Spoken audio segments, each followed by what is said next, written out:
सदाशिवसमारम्भां शङ्कराचार्यमध्यमाम् अस्मदाचार्यपर्यन्तां वन्दे गुरुपरम्पराम्। हरिः ओं श्रीगुरुभ्यो नमः। हरिः ओं वसुदेवसुतं देवं कंसचाणूरमर्दनं देवकी परमानन्दं కృష్ణం వందే జగద్గురుం. మనం భగవద్గీత 158వ క్లాస్లో ఉన్నాము. అంతకుముందు క్లాసులో 13వ అధ్యాయాన్ని ముగించుకున్నాము. దాని సారాంశాన్ని కూడా చూసాము. నాసభూయోభిజాయతే అనే వాక్యానికి ఆధారంగా కర్మ సిద్ధాంతాన్ని కూడా ముందు క్లాసులో చూసాము. ఇప్పుడు 14వ అధ్యాయంలోకి అడుగు పెట్టబోతున్నాము. కానీ అడుగు పెట్టబోయే ముందు 13వ అధ్యాయంలోని కొన్ని అంశాలను ఇక్కడ మళ్ళీ గుర్తు తెచ్చుకోవాలి. ముఖ్యంగా 13వ అధ్యాయంలోని ఆఖరి శ్లోకం మాయ యొక్క మిథ్యాత్వాన్ని లేదా ప్రకృతి యొక్క మిథ్యాత్వాన్ని సూచిస్తుంది. అది వేరే ఎక్కడా భగవద్గీతలో మనకి దొరకదు. అందువల్ల దాన్ని మళ్ళీ ఒకసారి గుర్తు చేసుకుందాము. ముందు ఆ శ్లోకం చూద్దాం. క్షేత్రక్షేత్రజ్ఞయోరేవం అంతరం జ్ఞాన చక్షుషా భూత ప్రకృతి మోక్షం చ ఏ విదుర్యాంతి తే పరం. ఇక్కడ మనకు కావాల్సిన లైను భూత ప్రకృతి మోక్షం. భూత అంటే అన్ని జీవరాశులు, ఈ జగత్తులో ఉన్న జడ పదార్థాలు చేతన పదార్థాలు అన్నిటి యొక్క ప్రకృతి అంటే మెటీరియల్ కాజ్, ఉపాదాన కారణం. అది మాయ, పరిణామీ ఉపాదాన కారణం అవుతుంది. అది మార్పు చెందుతుంది కాబట్టి మాయని పరిణామీ ఉపాదాన కారణం అంటారు. ఇక్కడ మోక్షం పదం మనకి చాలా ముఖ్యం. మోక్షం అంటే మనం నేర్చుకునే ముక్తి, ఫ్రీడమ్, లిబరేషన్ కాదు. ఇక్కడ మోక్షం అంటే అభావ, అంటే దాన్ని నెగేట్ చేస్తున్నాం. అంటే ఆబ్సెన్స్ ఆఫ్ మాయ, మాయాశక్తిని మిథ్యగా కొట్టివేయటం జరుగుతోంది. ఇక్కడ విశిష్టాద్వైతం కూడా మాయాశక్తిని నమ్ముతుంది. కానీ వారికి మనకి భేదం ఏంటంటే విశిష్టాద్వైతం మాయని సత్యం అంటుంది, అద్వైతంలో మాయని మిథ్య అంటాం. మిథ్య అంటే ఉనికి ఉన్నట్టుగా ఉంటుంది కానీ నిజంగా ఉనికి ఉండదు. అందువల్ల ఇక్కడ లైన్ అర్థం ఏమిటి అంటే ఈ జగతంతటికి మూల కారణమైన మాయ మిథ్య. ఇది ఈ చోటే చూస్తాము, అందుకని మళ్ళీ చెప్పడం జరుగుతోంది. మాయ మిథ్య అంటే దీనివల్ల 2 కరాలరీస్ వస్తాయి, 2 ఉపసిద్ధాంతాలు. ఒకటేమిటి, జగత్ కారణమైన మాయే మిథ్య అయితే జగత్తు మహామిథ్య అవుతుంది. కారణం మిథ్య అయినప్పుడు కారణం నుంచి వచ్చిన కార్యం తప్పనిసరిగా మిథ్య అవ్వాలి. కాబట్టి జగత్తు మిథ్య. జగత్తు మిథ్య అంటే క్షేత్రం మిథ్య, అది చెప్పకనే చెప్పటం అవుతుంది. మాయని జగత్తుని మిథ్యగా కొట్టివేస్తేనే అద్వైతం సత్యం అవుతుంది. మనం చూసాం అంత ముందు కూడా, మాయని జగత్ కారణంగా వర్ణించేటప్పుడు బ్రహ్మతో కలుపుతాం. కానీ జగత్తుని మిథ్యగా కొట్టివేసేటప్పుడు మాయని కూడా జగత్తుతో పాటు కొట్టివేస్తాం. ఎందుకంటే మాయే మిథ్య అయినప్పుడు మిథ్యా మాయ నుంచి వచ్చిన జగత్తు కూడా మిథ్య అవుతుంది. అప్పుడే మనం అద్వైతం సత్యంగా ఎస్టాబ్లిష్ చేయగలుగుతాం. తర్వాత ఇంకొక కరాలరీ, జగత్తు మిథ్య అంటే ఇట్ గోస్ వితౌట్ సేయింగ్ బ్రహ్మ సత్యం. మొదటి లైన్లో క్షేత్రక్షేత్రజ్ఞయోరేవం, క్షేత్రం క్షేత్రజ్ఞుల మధ్య భేదాన్ని ఎవరైతే తెలుసుకుంటారో అని వస్తుంది. అక్కడ భేదం చెప్పింది అంటే ద్వైతం ఉన్నట్టుగా అనిపిస్తుంది, కానీ ద్వైతాన్ని కాదు మనం చెప్తున్నది, అద్వైతాన్ని అనేది ఈ వాక్యం వల్ల తెలుస్తుంది. భూత ప్రకృతి మోక్షం, చూడటానికి ద్వైతం ఉన్నట్టుగా ఉన్న క్షేత్రం మిథ్య, క్షేత్రం యొక్క కారణమైన మాయ కూడా మిథ్య. అందువల్ల బ్రహ్మ ఒకటే సత్యం అనే విషయం ఎస్టాబ్లిష్ అయింది. అందువల్లనే ప్రకృతి పురుషుడు 2 ఉన్నాయని చెప్పినా కూడా అక్కడ కూడా శంకరాచార్యుల వారు ఈ శ్లోకాన్ని ఆధారంగా చేసుకుని ప్రకృతి మిథ్య, పురుషుడు ఒకడే సత్యం అని ఎస్టాబ్లిష్ చేశారు. ఇప్పుడు 14వ అధ్యాయం ఉపోద్ఘాతం చూస్తే శంకరాచార్యుల వారు 3 రకాల ఉపోద్ఘాతం చెప్పారు దీనికి. అదేంటో ముందు చూద్దాం. సో 13వ అధ్యాయంలో 27వ శ్లోకాన్ని ఒకసారి చూద్దాం. యావత్ సంజాయతే కించిత్ సత్వం స్థావర జంగమం క్షేత్ర క్షేత్రజ్ఞ సంయోగాత్ తద్విద్ధి భరతర్షభ. ఎవరైతే క్షేత్రజ్ఞుల గురించిన అయోమయంలో పడతారో, సంయోగాత్ అంటే మిక్సింగ్ అప్, ఆ రెండింటి గురించిన సరి అయిన జ్ఞానం లేకుండా క్షేత్రం మీద అభిమానం పెంచుకుంటారో వారు సత్వం స్థావర జంగమం అంటే వారు స్థావర జంగమాలుగా పుడతారు అని అక్కడ అర్థం. ఈ సంయోగం వల్ల దేహ అభిమానం ఏర్పడుతుంది. దేహ అభిమానం వల్ల మనం సంసారంలో పడి కొట్టుమిట్టాడుతామని అనేక సార్లు చూసాం. సో ఈ దేహ అభిమానం సంసారానికి కారణం అనే అంశం 14వ అధ్యాయానికి ఉపోద్ఘాతం. సో ఈ దేహ అభిమానం వల్ల మనకి సంసారం ఏర్పడుతోంది అనే అంశాన్ని ఎక్స్ప్లెయిన్ చేయబోతున్నాడు కృష్ణ పరమాత్మ. తర్వాత 2వ ఉపోద్ఘాతం, ఇది సాంకేతిక ఉపోద్ఘాతం. మళ్ళీ సృష్టి గురించి చెప్పబోతున్నాడు కృష్ణ పరమాత్మ. ఈ సృష్టి చెప్పాల్సింది అజ్ఞానికే. జ్ఞాని అధ్యారోప అపవాదాన్ని అర్థం చేసుకుని బ్రహ్మ కార్యకారణ విలక్షణం అని నేర్చేసుకుంటాడు. ఎందుకంటే ఉపనిషత్ వాక్యాలని గుర్తుపెట్టుకుంటాడు. నేహ నానాస్తి కించన, ఇక్కడ నానాత్వం కొంచెం కూడా లేదు అనే ఉపనిషత్ వాక్యం. నా నిరోధో నా చోత్పత్తి.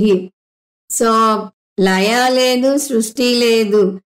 నా కశ్చిత్ జాయతే జీవ, జీవుడు అసలు పుట్టనే పుట్టాడు. ఈ వాక్యాలన్నింటినీ బాగా జీర్ణించుకుంటాడు జ్ఞాని. అజ్ఞానికే ఈ సృష్టి గురించి చెప్పాల్సి ఉంటుంది. అజ్ఞాని త్రిపుటిలో ఉంటాడు, జీవ జగదీశ్వర అనే భావంలో ఉంటాడు. నిజానికి జీవ జగదీశ్వర వ్యవహారిక స్థాయికి చెందినది, అది కూడా ఉండాలి అని స్వామీజీ చెప్తారు. ఎందువల్ల అంటే సాంఖ్య దర్శనాన్ని అప్పుడే ఖండించగలం. జీవుడు కర్త భోక్త అవుతాడు, ఈశ్వరుడు కర్మ ఫలదాత అవుతాడు. ఈ 14 లోకాల్లో ఏ లోకంలో జీవుణ్ణి వెయ్యాలో డిసైడ్ చేయాలి.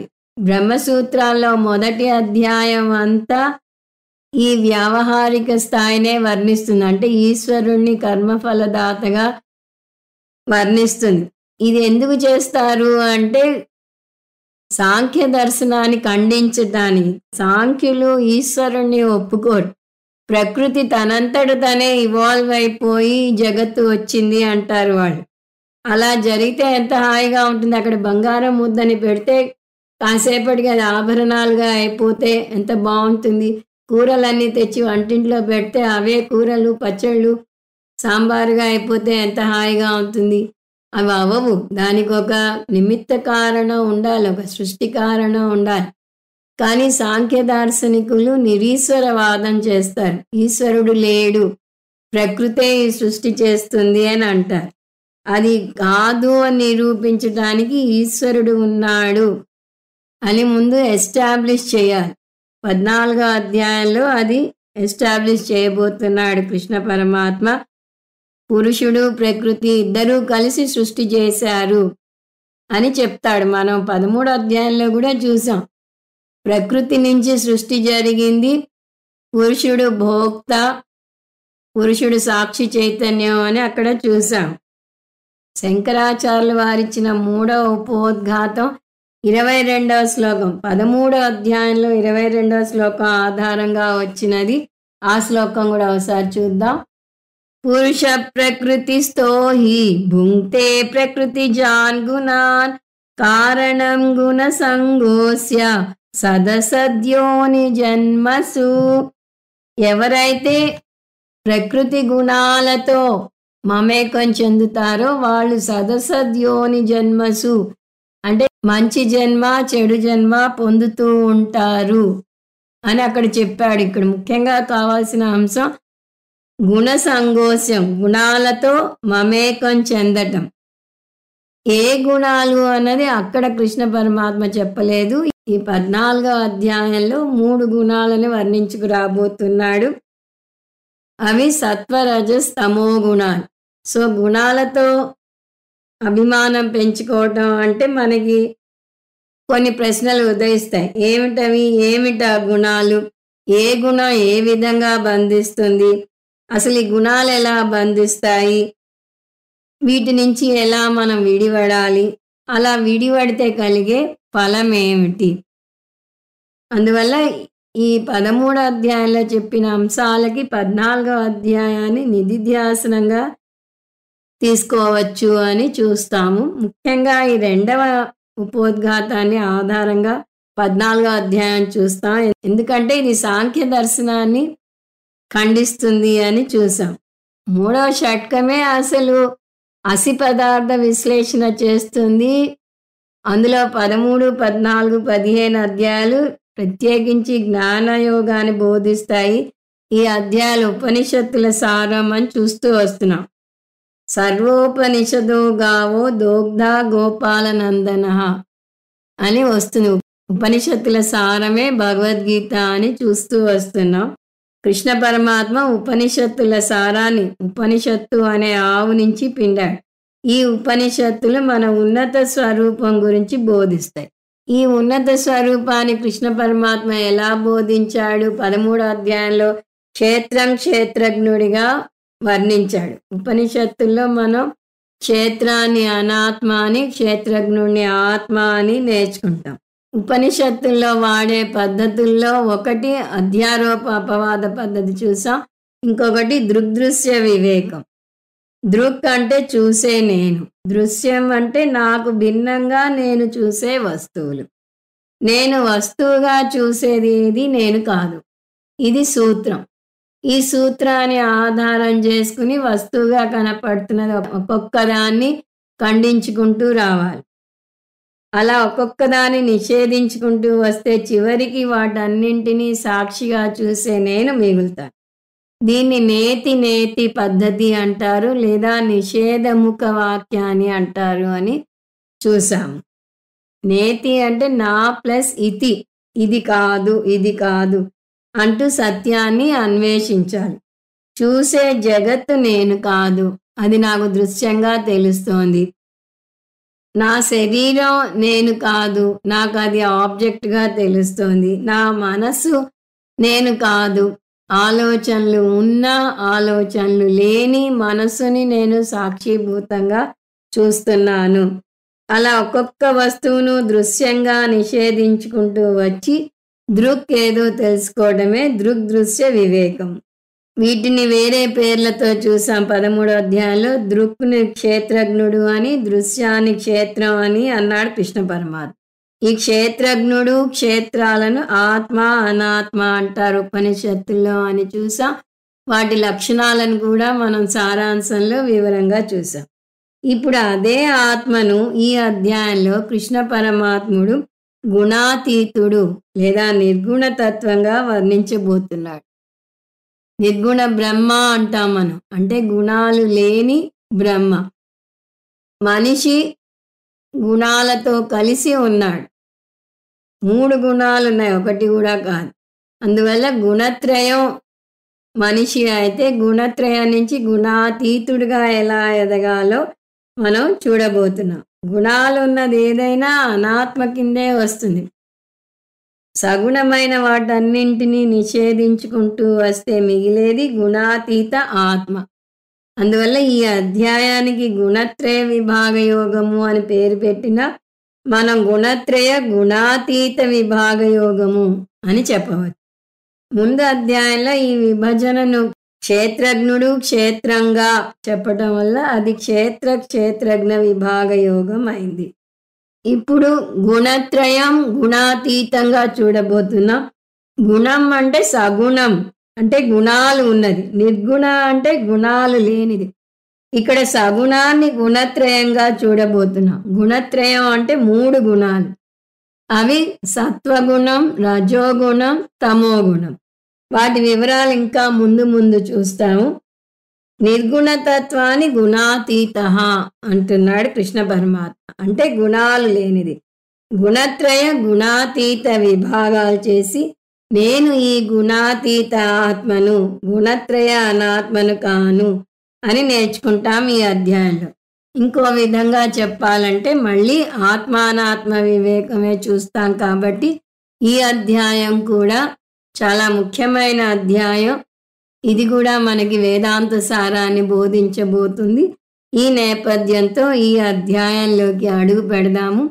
ఈ అధ్యాయాన్ని ప్రధానంగా 4 అంశాలుగా విభజించవచ్చు. అవి 1 ఉపోద్ఘాతం, శ్లోకాలు 1 నుంచి 4 వరకు. 2 త్రైగుణ్య విశ్లేషణ, శ్లోకాలు 5 నుంచి 18 వరకు. 3 గుణాతీతంగా ఎదగటం, శ్లోకాలు 19, 20. 4 గుణాతీత లక్షణం సాధన, శ్లోకాలు 21 నుంచి 27 వరకు. మొదటి శ్లోకంలోకి అడుగు పెట్టే ముందు శ్లోకాలు 1 నుంచి 10 వరకు చాంట్ చేస్తాను. ఓం శ్రీ పరమాత్మనే నమః. అథ చతుర్దశోऽధ్యాయః గుణత్రయ విభాగయోగః. శ్రీ భగవానువాచ పరం భూయ ప్రవక్ష్యామి జ్ఞానానాం జ్ఞానముత్తమం యజ్ఞాత్వా మునయః సర్వే పరాం సిద్ధిమితో గతాః. ఇదం జ్ఞానముపాశ్రిత్య మమ సాధర్మ్యమాగతాః. సర్గేऽపి నోపజాయంతే ప్రళయేన వ్యథంతి చ. మమ యోనిర్మహద్బ్రహ్మ తస్మిన్ గర్భం దధామ్యహం.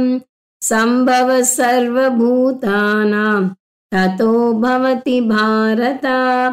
సర్వయోనిషు కౌంతేయ మూర్తయః సంభవంతి యాః. తాసాం బ్రహ్మ మహద్యోనిః అహం బీజప్రదః. సత్వం రజస్తమ ఇతి గుణా ప్రకృతి సంభవాః. నిబధ్నంతి మహాబాహో దేహే దేహినమవ్యయం. తత్ర సత్వం నిర్మలత్వాత్ ప్రకాశకమనామయం. సుఖసంగేన బధ్నాతి జ్ఞానసంగేన చానఘ. రజో రాగాత్మకం విద్ధి తృష్ణాసంగసముద్భవం. తన్నిబధ్నాతి కౌంతేయ కర్మసంగేన దేహినం. తమస్త్వజ్ఞానజం విద్ధి మోహనం సర్వదేహినాం. ప్రమాదాలస్య నిద్రాభిః తన్నిబధ్నాతి భారత. సత్వం సుఖే సంజయతి రజః కర్మణి భారత. జ్ఞానమావృత్య తు తమః ప్రమాదే సంజయత్యుత. రజస్తమశ్చాభిభూయ సత్వం భవతి భారత. రజసత్వం తమశ్చైవ తమసత్వం రజస్తథా. ఇప్పుడు మొదటి శ్లోకంలోకి అడుగు పెడదాం. శ్లోకాలు 1 నుంచి 4 వరకు ఉపోద్ఘాతం అని చూసాం. మొదటి శ్లోకం మళ్ళీ ఒకసారి చూస్తే శ్రీ భగవానువాచ పరం భూయ ప్రవక్ష్యామి జ్ఞానానాం జ్ఞానముత్తమం యజ్ఞాత్వా మునయః సర్వే పరాం సిద్ధిమితో గతాః. ఈ అధ్యాయంలో కృష్ణ పరమాత్మే స్వయంగా బోధ చేస్తానంటాడు. కొన్ని అధ్యాయాలు అర్జునుని ప్రశ్నతో మొదలవుతాయి అని చూసాం. 13వ అధ్యాయం కూడా మనం అర్జునుని ప్రశ్న కలుపుకున్నాము. కానీ ఈ అధ్యాయంలో అర్జునుడు ప్రశ్న అడగకపోయినా కూడా కృష్ణ పరమాత్మ తనంతటి తానే చెప్తానంటున్నాడు. అలా ఎందుకు చేస్తున్నాడు? అర్జునుడు శ్రద్ధగా వింటున్నాడని ఉత్సాహం వచ్చిందా? లేదా ఆయనకే బోధ చేయటం సరదానా. కొంతమంది టీచర్లకి బోధ చేయడం చాలా ఇష్టంగా ఉంటుంది. అందువల్ల కృష్ణ పరమాత్మకి బోధ చేయాలనే ఉత్సాహం ఎక్కువగా ఉందా అనే సందేహం కలగవచ్చు. దానికి శంకరాచార్యుల వారు జవాబు చెప్తున్నారు. కృష్ణ పరమాత్మ చేస్తున్న బోధ చాలా ముఖ్యమైన బోధ. అది చాలా కష్టమైనది కూడా. అంశం చాలా సూక్ష్మమైనది, అర్థం చేసుకోవడానికి చాలా కష్టమైనది. అటువంటి అంశాన్ని గురువు పదే పదే చెప్పాలి. బోధించే విషయం ఒకవేళ తేలిగ్గా అర్థమయ్యేటట్టయితే అన్నిసార్లు చెప్పనవసరం లేదు. ఒక స్వామీజీ చాలా గంభీరమైన లోతైన వాక్యాలు చెప్పి ఆలోచించండి అని చెప్పి 1/2 నిమిషం సేపు ఆగేవారుట. అంటే వారు ఆలోచించడానికి కావాల్సిన సమయం ఇచ్చేవారు. ఈయన పద్ధతిని గమనించాడు ఒక శిష్యుడు. తను కూడా గురువుగారి అడుగుజాడల్లో నడవాలనుకున్నాడు. ఆ శిష్యుడు కూడా బోధ చేయడం మొదలెట్టినప్పుడు బోధ మొదట్లోనే భగవద్గీతలో 18 అధ్యాయాలు ఉన్నాయి, ఆలోచించండి అని ఆగాడు. అక్కడ ఆలోచించడానికి ఏముంది అంటే గురువుకి బోధ యొక్క మెలకువలు తెలియాలి. అందువలనే శ్రోత్రియ బ్రహ్మనిష్ట అయిన గురువు అని చెప్పేది. గురువుకి సబ్జెక్ట్ తెలియాలి, బోధించే విధానం తెలియాలి. అప్పుడే గురువు బాగా రాణిస్తాడు. ఏ విషయాన్ని ఎక్కడ మళ్ళీ చెప్పాలో, ఎక్కడ శిష్యులకి ఆలోచించుకునే అవకాశం ఇవ్వాలో, ఎక్కడ చెప్పి వదిలేయాలో, ఈ విషయాలు బాగా తెలిసి ఉండాలి. పరమార్థానంద స్వామీజీ బోధ వింటే ఇది చాలా స్పష్టంగా అర్థం అవుతుంది. ఏదైనా కొత్త విషయం చెప్పేటప్పుడు సరిగ్గా మనకి బాబోయ్ ఇదేదో తలమించి వెళ్ళిపోతోంది, అర్థం కావట్లేదు అని అనిపించిన క్షణంలో థాట్ రీడింగ్ చేసినట్టుగా బుర్ర తిరుగుతోందా, కంగారు పడకండి నేను మళ్ళీ చెప్తాను అని అంటారు. అలాగే కొన్ని కాన్సెప్ట్లని డ్రిల్ చేసేటప్పుడు పదే పదే చెప్తారు. చైతన్య లక్షణాలు ఆయన కాయిన్ చేసినవే 5 లక్షణాలు, అవి విసుగు చెందకుండా చెప్తారు. ఎందుకంటే అది బాగా జీర్ణించుకుంటే గాని మిగతా స్టెప్స్ అర్థం కావు. అలా ఒక గురువు ఎక్కడ నొక్కి వక్కాణించాలో, ఎక్కడ చెప్పి వదిలేయాలో, ఎక్కడ శిష్యుడినే ఆలోచించుకునేలా చేయాలో బాగా అర్థం చేసుకుంటాడు. కృష్ణ పరమాత్మ సాక్షాత్తు జగద్గురు. ఆయనకు ఈ మెలకువలు తెలియవా? ఆయన కొత్తగా ఎవరన్నా నేర్పించాలా? ఆత్మజ్ఞానం దుర్విజ్ఞేయం అంటే అర్థం చేసుకోవటం చాలా కష్టం. అతి సూక్ష్మం అంటే చాలా జటిలమైన బోధ. ఇటువంటి బోధను పదే పదే చేస్తే అది పునరుక్తి దోషం కింద రాదు. సాహిత్యంలో ఏమిటంటే ఒకదాన్ని మళ్ళీ చెప్తే దాన్ని పునరుక్తి దోషం అంటారు. కానీ మళ్ళీ చెప్పినప్పుడు కూడా అది తప్పు అవదు. ఎప్పుడు అవ్వదు? అది కష్టమైన విషయాన్ని నొక్కి వక్కాణించడానికి చెప్తే తప్పు కింద రాదు. ఇంగ్లీష్ పోయట్రీలో మేము చెప్పే ఉదాహరణ, my love is like A red red rose. Rose అంటేనే పోయట్రీలో ఎర్ర గులాబీ, అనేక రంగులు ఉన్నా కూడా రెడ్ రెడ్ రోజ్ అంటాడు కవి. అక్కడ నా ప్రేమ ఎర్రటి ఎర్రటి ఎర్ర గులాబీ లాంటిది అంటే ఎంత ఎక్కువగా ఉంది అతని ప్రేమ అని చెప్పడానికి చెప్తాడు. మన శాస్త్రం ఉదాహరణ తీసుకుంటే తత్వమసి శ్వేతకేతో అనేది 9 సార్లు వస్తుంది చాందోగ్యోపనిషత్తులో. ఒక విషయాన్ని నొక్కి వక్కాణించాలి అని చెప్పడానికి ఈ అధ్యాయాన్ని 6వ అధ్యాయం చాందోగ్యోపనిషత్తులో అది ఈ అధ్యాయాన్ని ఉదాహరణగా తీసుకుంటారు. ఆ విధంగా ముఖ్యమైన చోట నొక్కి వక్కాణించాలి. దాన్ని అభ్యాసం అంటారు కానీ పునరుక్తి దోషం అనరు. అందువల్లనే కృష్ణ పరమాత్మ ఈ జ్ఞానం చాలా ముఖ్యం అని 2-3 చోట్ల చెప్పాడు. 13వ అధ్యాయంలో ఈ క్షేత్రజ్ఞ జ్ఞానం ఏదైతే ఉందో అది అన్నింటిలోకి ఉత్తమం అన్నాడు. ఎత్త జ్ఞానం మతం మమ అన్నాడు. అంటే ఈ జ్ఞానమే శ్రేష్టమైనది, ఇంకే జ్ఞానం కాదు అని అక్కడ అన్నాడు. 9వ అధ్యాయంలో కూడా ఈ విద్యని రాజవిద్య రాజగుహ్యం అన్నాడు. ఆ శ్లోకం చూస్తే రాజవిద్య రాజగుహ్యం పవిత్రమిదముత్తమం ప్రత్యక్షావగమం ధర్మ్యం సుసుఖం కర్తుం అవ్యయం అన్నాడు. ఈ విద్యలన్నిటిలోకి శ్రేష్టమైనది, రహస్యమైన విద్యలన్నిటిలోకి అతి రహస్యమైన విద్య ఇది జ్ఞానం విజ్ఞానం అని అక్కడ చెప్పాడు. ఆ విధంగా కృష్ణ పరమాత్మ కూడా ఎక్కడికక్కడ ఇది చాలా ముఖ్యమైన విద్య, చాలా కష్టమైన విద్య, అందువల్లనే నేను నీకు చెప్తున్నాను అని చెప్పుకొస్తున్నాడు. అందువల్ల ఈ శ్లోకంలో కృష్ణ పరమాత్మ ఏమంటున్నాడంటే, ఓ అర్జున, నేను అంతకు ముందు అధ్యాయాల్లో చేసిన బోధ చాలా క్లిష్టమైనది. నువ్వు సూక్ష్మగ్రాహి కాబట్టి నీకు బాగా అర్థమయ్యే ఉంటుంది. కానీ నా తృప్తి కోసం దాన్ని మళ్ళీ చెప్తాను, విను.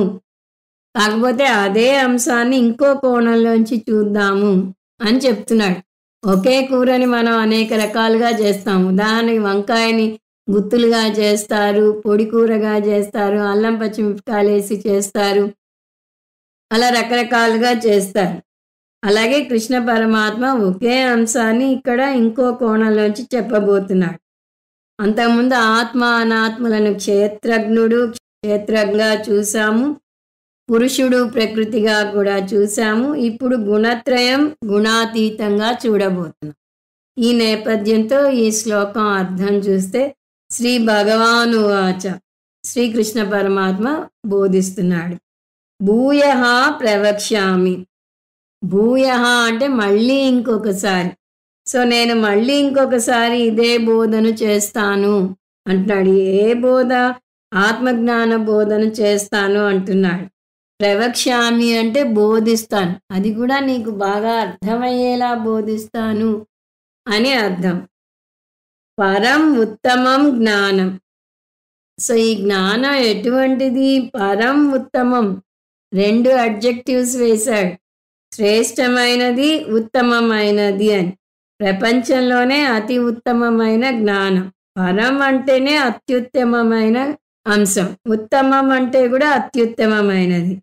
కృష్ణ పరమాత్మ అత్యుత్తమమైన జ్ఞానాన్ని బోధిస్తాను అని చెప్పడానికి అత్యుత్తమమైన అని 2 సార్లు ఎందుకు చెప్పాడు అంటే, శంకరాచార్యుల వారు ఈ ప్రశ్నని భాష్యంలో తనే వేసి తనే జవాబిచ్చారు. 2 సార్లు వాడటం వల్ల వాటి అర్థాల్లో సూక్ష్మ భేదం ఉంది అంటారు. అత్యుత్తమమైన పదాల్లో మొదటి పదం విషయ వస్తువుని సూచిస్తుంది. అది చేసే బోధ ప్రపంచంలోనే అత్యుత్తమమైన వస్తువు గురించి చెప్తోంది, పరబ్రహ్మ గురించి చెప్తోంది, అన్నిటికన్నా శ్రేష్టమైన విషయం గురించి చెప్తోంది. అంటే సబ్జెక్ట్ మ్యాటర్ అంటాం. సబ్జెక్ట్ మ్యాటర్ శ్రేష్టమైనది. 9వ అధ్యాయంలో జ్ఞానం విజ్ఞానం అన్నాడు. సో ఆత్మ గురించి చెప్పేది విజ్ఞానం కిందికి వస్తుంది, శ్రేష్టమైన జ్ఞానం. ఈ జ్ఞానం చాలా గొప్పది, ఎందుకంటే ఇది మామూలు అశాశ్వతమైన విషయాల గురించి మాట్లాడదు. అది చెప్పేది పారమార్థిక సత్యం గురించి. అందువల్ల విషయ దృష్ట్యా ఉత్తమం. 2వ అత్యుత్తమ పదం దానివల్ల వచ్చే ఫలాన్ని స్తుతిస్తుంది. ఆత్మజ్ఞానం లేదా బ్రహ్మజ్ఞానం అనే అంశం అత్యుత్తమమైన అంశం. సహజంగానే దానివల్ల వచ్చే ఫలం కూడా అత్యుత్తమంగానే ఉంటుంది. వేరే జ్ఞానం పొందితే లౌకిక ఫలాలు వస్తాయి, అవి అశాశ్వతమైన ఫలాలు అవుతాయి. అంటే అక్కడ ధర్మార్థ కామాలు వస్తాయి, ఇక్కడ మోక్ష ఫలం వస్తుంది. మోక్షం అంటే నిత్యం, నిత్య ఫలం, శాశ్వతమైన ఫలం వస్తుంది. పరావిద్య అయిన ఈ విద్య అత్యంత గొప్ప ఫలమైన మోక్షాన్ని కలగజేస్తుంది. అది శాశ్వతమైన ఫలం అని చూసాం. ఉత్తమ విషయత్వాత్ ఉత్తమ ఫలత్వాత్ ఉత్తమం జ్ఞానం. సో ఈ జ్ఞానం శ్రేష్టమైన జ్ఞానం ఎందుకు అంటే 2 కారణాలు. ఎవరి గురించి నేర్చుకుంటున్నామో ఆ బ్రహ్మ ఉత్తమం, ఆ జ్ఞానం పొందితే కలిగే ఫలం ఏమిటో అది కూడా ఉత్తమమైన ఫలం. అందువల్ల పరం ఉత్తమం జ్ఞానం అని చెప్పాడు. ముండకోపనిషత్తులో దీన్ని పరావిద్య అని వస్తుంది. ఈ విద్యను కృష్ణ పరమాత్మ రాజ విద్య అన్నాడు, రాజగుహ్యం అన్నాడు అని ఇప్పుడే చూసాం. ఇప్పుడు ఇంత ఉత్తమ ఫలాన్నిచ్చే ఉత్తమ విద్యను నీకు బోధిస్తాను అర్జున అని చెప్తున్నాడు. మోక్షం వస్తుందన్నారు బాగానే ఉంది, కానీ మోక్షం అంటే ఏమిటి?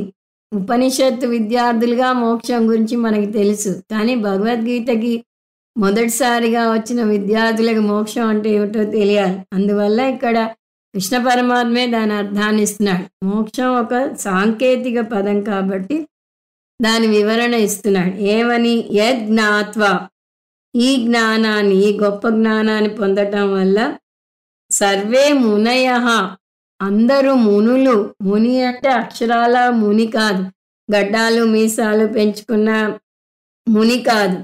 మామూలుగా అర్థం సన్యాసి, కానీ సన్యాసి అంటే వైరాగ్యం పెంచుకున్న వ్యక్తి.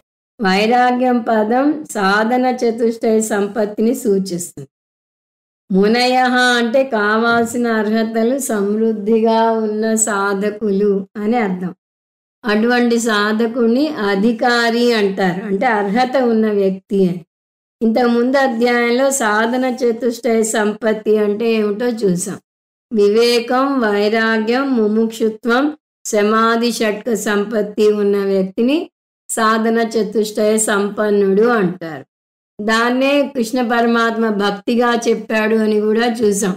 నా భక్తి ఉన్నవాడి జ్ఞానాన్ని పొందుతాడు అన్నాడు. నా భక్తి అంటే కృష్ణ పరమాత్మ మీద భక్తి కాదు, ముముక్షుత్వం ఉండాలి, ఇది నేర్చుకోవాలనే తపన ఉండాలి అని చూసాం. సో అధికారి ఎవరు అంటే సాధన చతుష్టయ సంపత్తి ఉన్న అధికారి. అందువల్ల మునయః అంటే మీసాలు పెంచుకున్న ముని కాదు, అర్హత ఉన్న సాధకుడు. అధికారినః, వారు ఏ ఫలం పొందారు? పరాం సిద్ధిం గతాః ఇతః, వారు మోక్షాన్ని పొందారు. అది అత్యున్నత ఫలం. కొత్తగా వస్తుంది అంటే నమ్మకం ఉండదు, కానీ ఆల్రెడీ ఇది పొంది జీవన్ముక్తి పొందిన వారు ఉన్నారు, వారిని చూడు అంటే మనకి ఉత్సాహం ఏర్పడుతుంది. ఆ ఫలం పొందితే జీవన సాఫల్యం అవుతుంది. ఇహ చేద వేది తథ సత్యమస్తి న చేదిహా వేదీన్ మహతీ వినష్టి, మహతీ వినష్టి అని కేనోపనిషత్తులో వస్తుంది. ఎవరైతే ఈ జ్ఞానాన్ని పొందుతారో వారు అత్యుత్తమ ఫలాన్ని పొందుతారు. ఎవరైతే ఈ జ్ఞానాన్ని పొందరో వారు మహతీ వినష్టి, చాలా అద్భుతమైన విషయాన్ని పోగొట్టుకున్న వారు అవుతారు, చాలా నష్టపోతారు అని దాని అర్థం. వేరే ఏ ఫలం పొందినా కూడా జీవితం ధన్యం అవదు. ఈ జ్ఞానం పొందితేనే పరమసిద్ధి పొందటం అవుతుంది. అంటే మోక్షం పొందారు వారు. ఎప్పుడు పొందారు? ఇతః గతాః. ఇతః అంటే ఇక్కడ జీవించి ఉండగా పొందిన మోక్షాన్ని జీవన్ముక్తి అంటారు. వారు జీవన్ముక్తి పొందటమే కాదు, మరణించాక విదేహముక్తి పొందుతారు. ఇతః అంటే ఇక్కడ, గతాః అంటే ఈ జ్ఞానం పొందిన వారు జీవన్ముక్తి, విదేహముక్తి రెండూ పొందారు అని చెప్పాడు. రెండవ శ్లోకం చూద్దాం. ఇదం జ్ఞానముపాశ్రిత్య మమ సాధర్మ్యమాగతాః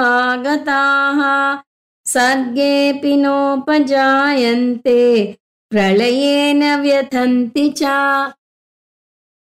ఇంతకుముందు శ్లోకంలో జీవన్ముక్తిని వర్ణిస్తే ఇక్కడ విదేహముక్తిని చెప్తున్నాడు. విదేహముక్తి వచ్చి తీరుతుంది. జీవన్ముక్తి అంటే అనుభవంలోకి వస్తుంది. విదేహముక్తి ఎలా కలుగుతుంది? అంత నమ్మకంగా ఎలా చెప్పగలరు అని సందేహిస్తూ ఉంటారు కొంతమంది. స్వామీజీ పదే పదే చెప్తారు, వేదాంతం అర్థమైతే నాకు విదేహముక్తి వస్తుందా, కనీసం వచ్చే జన్మలో నా మోక్షం వస్తుందా అని సందేహపడుతూ ఉంటారు. స్వామీజీ అంటారు, కొంతమంది శిష్యులు వచ్చి గురు పూర్ణిమ రోజు ఆయనకి నమస్కారం చేసి, స్వామీజీ నాకు ఈ జన్మలో రాకపోయినా పర్వాలే, వచ్చే జన్మలో అన్నా మోక్షం రావాలి, మీరు కూడా వచ్చే జన్మలో గురువుగా రావాలి, అలా దీవించండి అంటారు. అలా వాళ్ళు అడిగారు అంటే వేదాంతాన్ని సరిగా అర్థం చేసుకోనట్టు అని అర్థం వస్తుంది. ఎందువల్ల అంటే వేదాంతంలో మనం నేర్చుకునే మొట్టమొదటి వాక్యం ఏమిటి? నేను ఆత్మను. ఆత్మకు శరీరం ఉందా లేదా? శరీరం లేదు. నేను విదేహ అంటే దేహం నుంచి విడిపడ్డా. ఎప్పుడు? ఈ జన్మలోనే.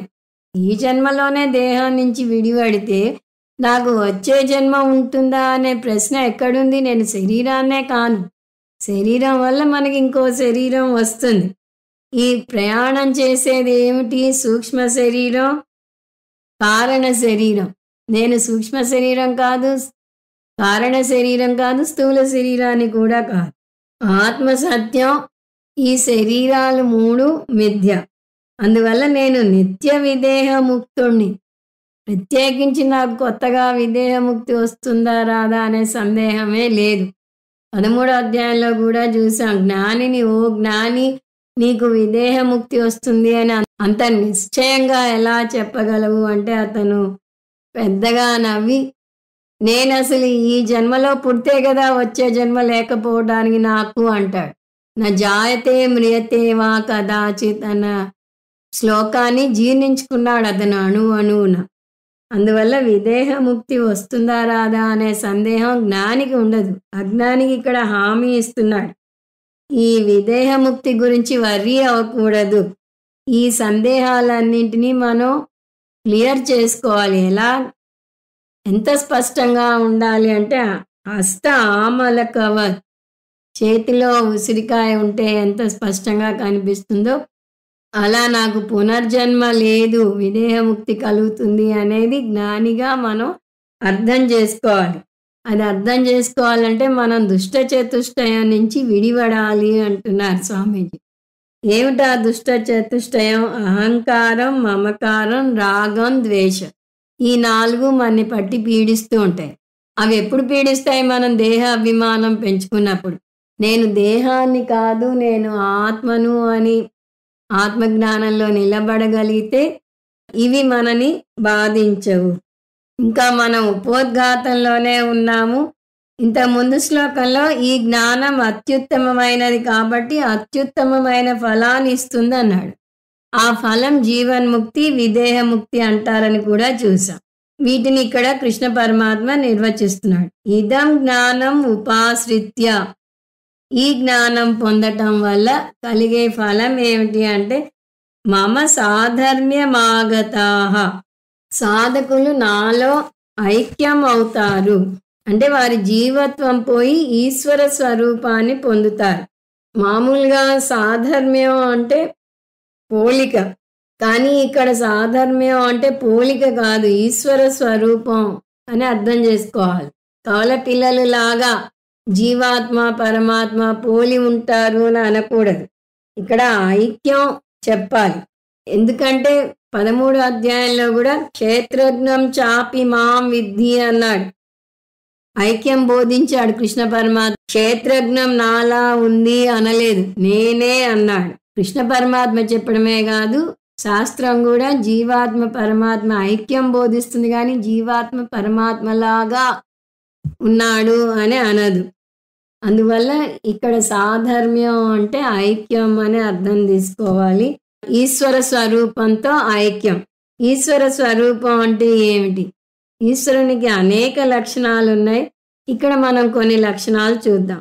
ఒకటి పూర్ణత్వం. ఆత్మజ్ఞానం పొందిన జ్ఞాని పూర్ణత్వాన్ని అనుభవిస్తాడు. ఆత్మన్యేవాత్మనా తుష్టః 2వ అధ్యాయంలో చూసాం.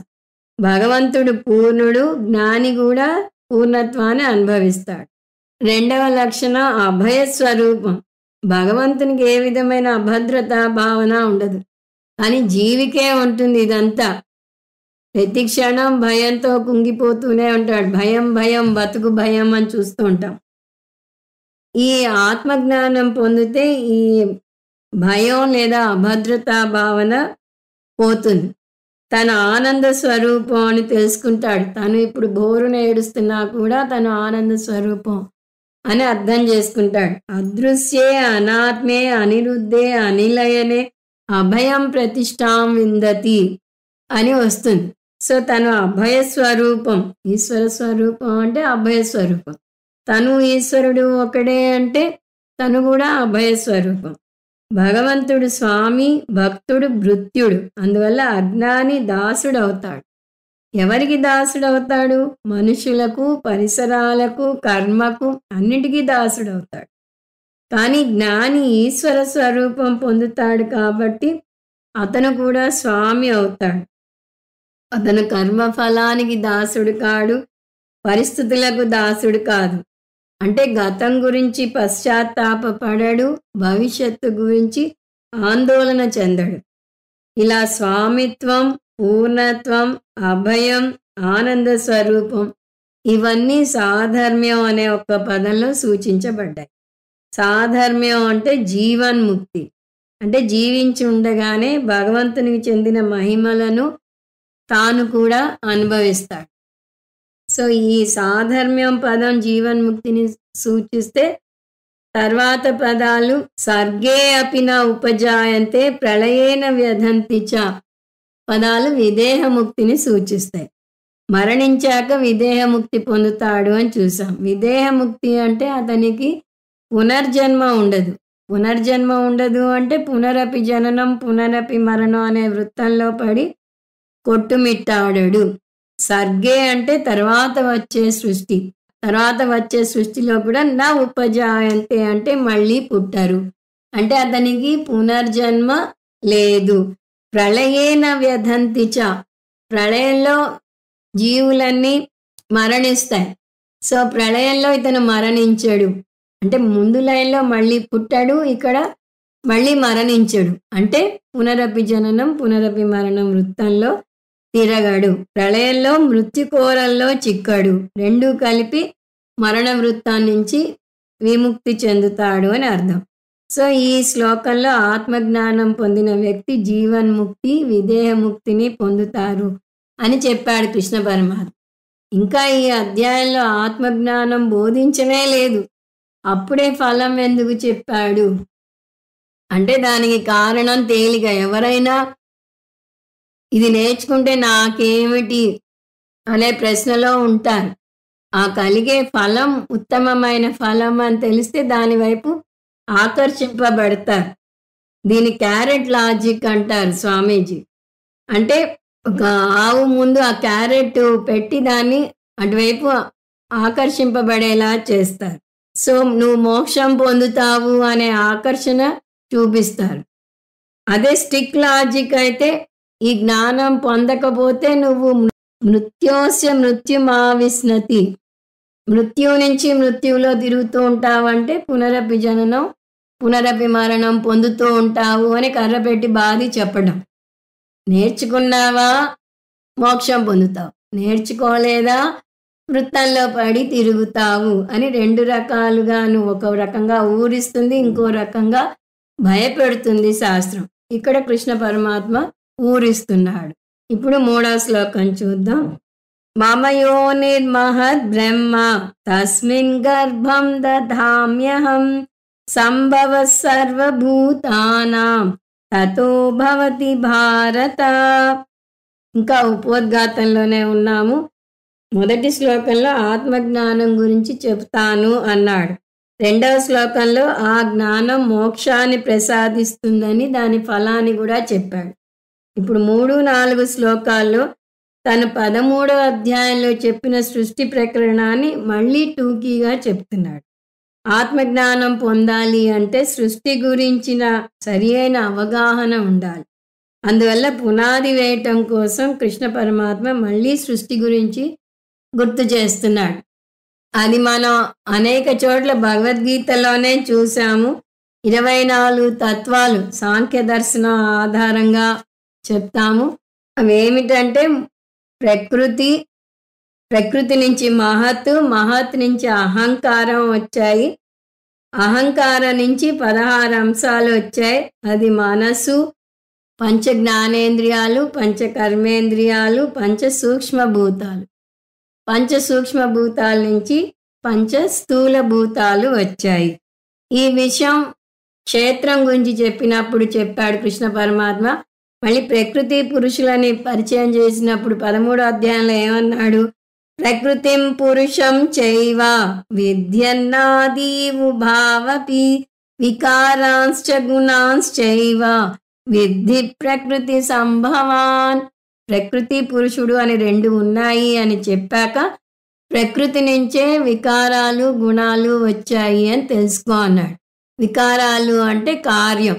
ఈ జగత్తంతా ప్రకృతి నుంచి వచ్చింది, జగత్తులోని గుణాలు కూడా ప్రకృతి నుంచే వచ్చాయి అని చెప్పాడు. అక్కడ మనం ప్రకృతికి పురుషుడికి మధ్య ఉన్న పోలిక భేదం కూడా చూసాం.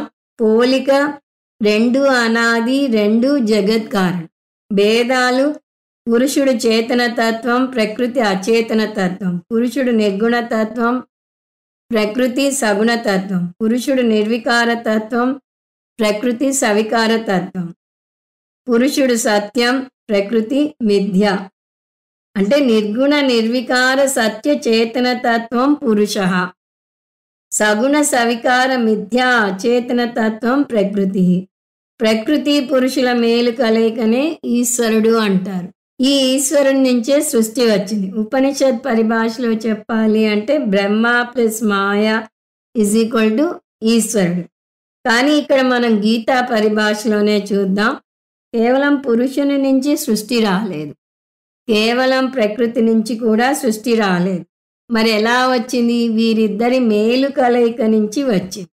వీరిని తల్లిదండ్రులతో పోల్చవచ్చు, కానీ ఉదాహరణను సరిగా తీసుకోవాలి. ఇందులో ప్రకృతి అచేతనం అన్నా అంటే తల్లి అచేతనమా అనే ప్రశ్న వేయకూడదు. ఉదాహరణను ఎంత మేరకు తీసుకోవాలో అంత మేరకే తీసుకోవాలి.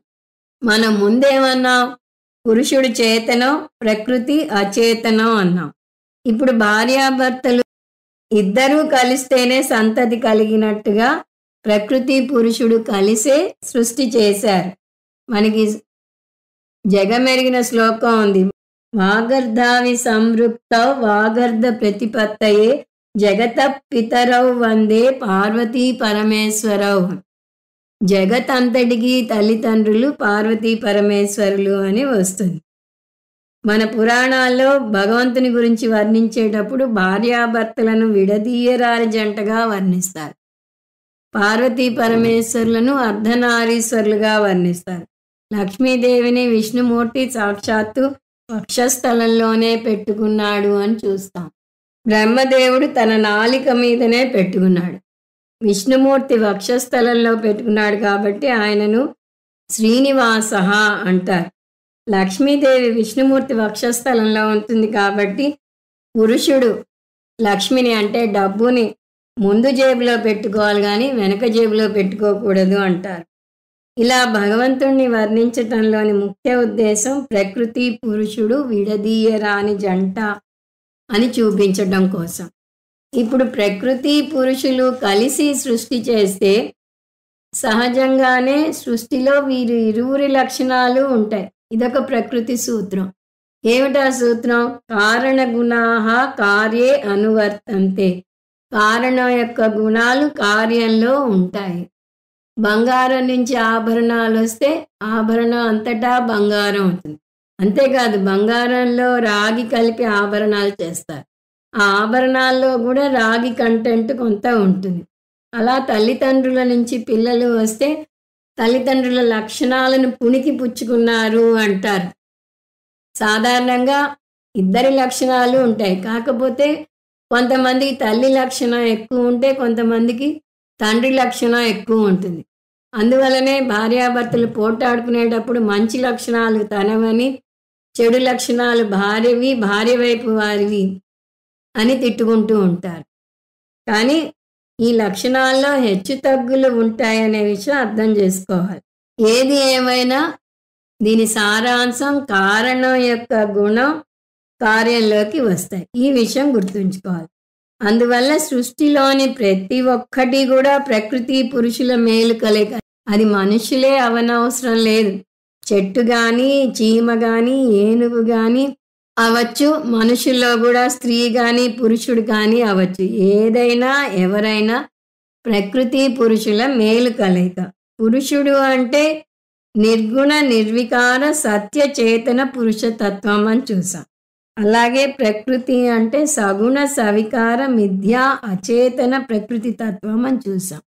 అందువల్ల మనలో ఈ గుణాలు అన్నీ ఉన్నాయి అని తెలుసుకోకపోతే మనను మనం తీర్చిదిద్దుకోలేము. నా మీద నేను ఆధిక్యత సంపాదించాలంటే ముందు నా గురించిన జ్ఞానం ఉండాలి. ఒక రోగాన్ని అరికట్టాలి అంటే ఆ రోగం ఎందువల్ల వచ్చిందో తెలియాలి. ఏ జ్వరమో రాగానే ముందు మనం డోలోనో క్రోసినో వేసేసుకుంటాం. ప్రతిసారి అది తగ్గదు. ఎందువల్ల అంటే ఆ రోగం ఏ కారణం వల్లనన్నా రావచ్చు.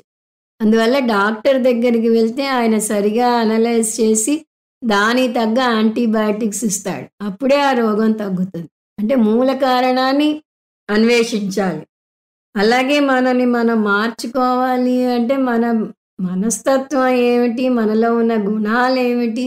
అది తెలుసుకుంటే గాని మనని మనం నయం చేసుకోలేము. పిల్లవాడు నా మాట వినటం లేదు అంటాం. కానీ నిజానికి నా మాట నేనే వినలేనే. ముందు నన్ను నేను తీర్చిదిద్దుకుంటే అప్పుడు ఇంకొకరిని నేను తీర్చిదిద్దగలను. నా వ్యక్తిత్వాన్ని నేను తీర్చిదిద్దుకోవాలంటే నా గురించిన పూర్తి జ్ఞానం నాకు ఉండాలి. నా గురించిన పూర్తి జ్ఞానం ఉండాలంటే నేను ఏ గుణాలతో చేయబడ్డానో నాకు తెలియాలి. సో కృష్ణ పరమాత్మ నేను ప్రకృతి పురుషుల మేలు కలయిక అని చూపిస్తున్నాడు. సో సృష్టికర్త ప్రకృతి పురుషుల మేలు కలయిక అని అర్థమైతే కానీ సృష్టిలో వచ్చిన కార్యం ప్రకృతి పురుషుల మేలు కలయిక అని తెలియదు. ప్రకృతి పురుషులు అంటే మనం సాంకేతికంగా లేదా వేదాంత పరంగా చెప్పాలి అంటే మాయా బ్రహ్మ అని చెప్పాలి. ప్రకృతి మాయ, పురుషుడు బ్రహ్మ. సో బ్రహ్మ ప్లస్ మాయా = ఈశ్వరుడు. ఈ విషయం ఇంతకుముందు కూడా చూసాం. కార్యంలో ఈ రెండు ఉండాలంటే ముందు కారణంలో ఉన్నాయి అని చూపించాలి. అందువల్ల కృష్ణ పరమాత్మ ఏమంటున్నాడు? ఓ అర్జున, నేను పురుషతత్వాన్ని, నాకు భిన్నంగా లేదు ప్రకృతి తత్వం అని చెప్పబోతున్నాడు. బ్రహ్మను పురుషునిగా, మాయను ప్రకృతిగా భావించవచ్చు. మాయాశక్తి లేకుండా బ్రహ్మ సృష్టి చేయలేడు. శివశక్త్యా యుక్తో యది భవతి శక్తః ప్రభవితుం నచేదేవం దేవో న ఖలు కుశలః స్పందితుమపి అని సౌందర్య లహరిలో వస్తుంది. ప్రకృతి లేకుండా పురుషుడు సృష్టించలేడు. కొన్ని ఇళ్లలో స్త్రీ లేకుండా పురుషుడు ఏమీ చేయలేడు. ఈ నేపథ్యంతో ఈ శ్లోకాన్ని చూద్దాం. మమ యోనిహి, యోనిహి అంటే గర్భం, కానీ ఈ సందర్భంలో భార్య లేదా స్త్రీ తత్వం అని వస్తుంది. ఎటువంటి స్త్రీ తత్వం? మహద్ బ్రహ్మ. ఇక్కడ బ్రహ్మ అంటే మాయ, బ్రహ్మ కాదు, లేదా ప్రకృతి తత్వం. అందువల్ల ఈ శ్లోకాన్ని అర్థం చేసుకోవటం కష్టం. ప్రకృతి జగన్మాత, అందువల్ల మహత్ పదం వేశాడు. సో ఈ మహత్ అనే పదం ప్రకృతికి అడ్జెక్టివ్. జగన్మాత అంతటికీ జన్మనివ్వాలంటే ఆమె గర్భం ఎంత పెద్దదిగా ఉండాలి. ఈ మహద్ బ్రహ్మ అయిన మాయ నా భార్య అంటున్నాడు. నేను అంటే ఎవరు? అది మనం కలుపుకోవాలి. నేను అంటే పురుషతత్వం లేదా చేతనతత్వం. పురుషతత్వం ఏం చేస్తుంది? తస్మిన్ గర్భం దధామ్యహం అంటే ఇక్కడ అక్షరాల చెప్తున్నాడు. ఒక మనిషి సృష్టి జరగాలంటే తల్లిదండ్రులు ఇద్దరూ కారణం. పురుషుడు తన పురుష బీజాన్ని భార్య యోనిలో వదిలితే అక్కడ పిండం ఏర్పడి అది రూపుదిద్దుకుని పిల్లవాడుగా బయటికి వస్తాడు. ఈ విధంగా ఇక్కడ సృష్టి గురించి కృష్ణ పరమాత్మ ఏమని చెప్తున్నాడు? పురుషుడైన నేను నా బీజాన్ని ప్రకృతిలో వదులుతున్నాను, అందువల్ల సృష్టి జరుగుతోంది అని చెప్తున్నాడు.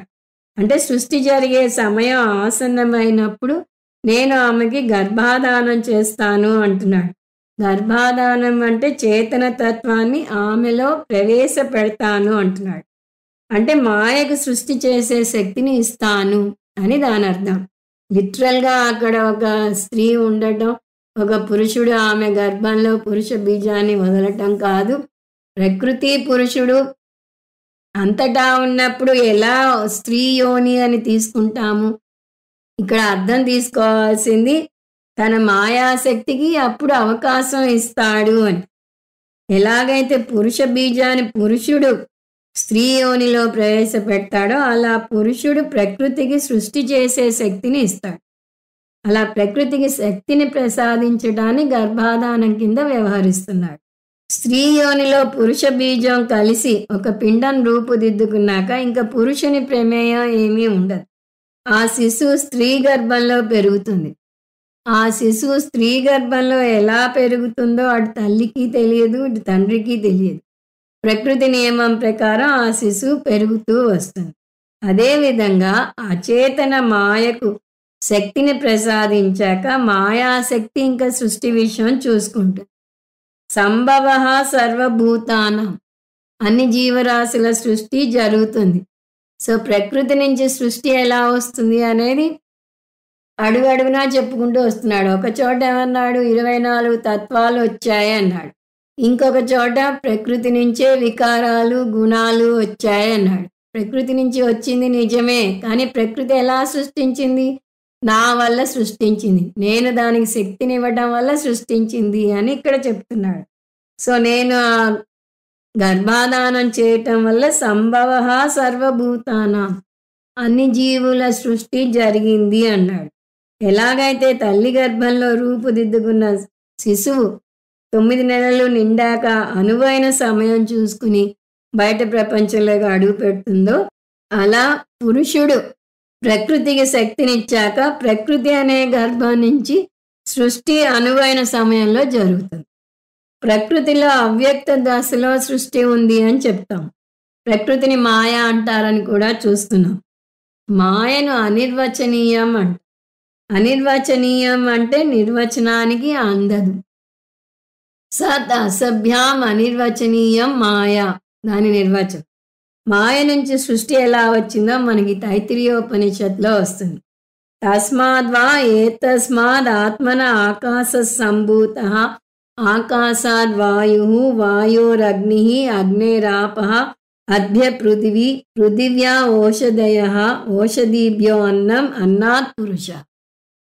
ఆత్మ నుంచి ఆకాశం, ఆకాశం నుంచి వాయువు, వాయువు నుంచి అగ్ని, అగ్ని నుంచి నీరు, నీటి నుంచి పృథివీ, పృథివీ నుంచి ఓషధులు, ఓషధుల నుంచి అన్నం, అన్నం నుంచి మనుషులు వచ్చారు అని వస్తుంది.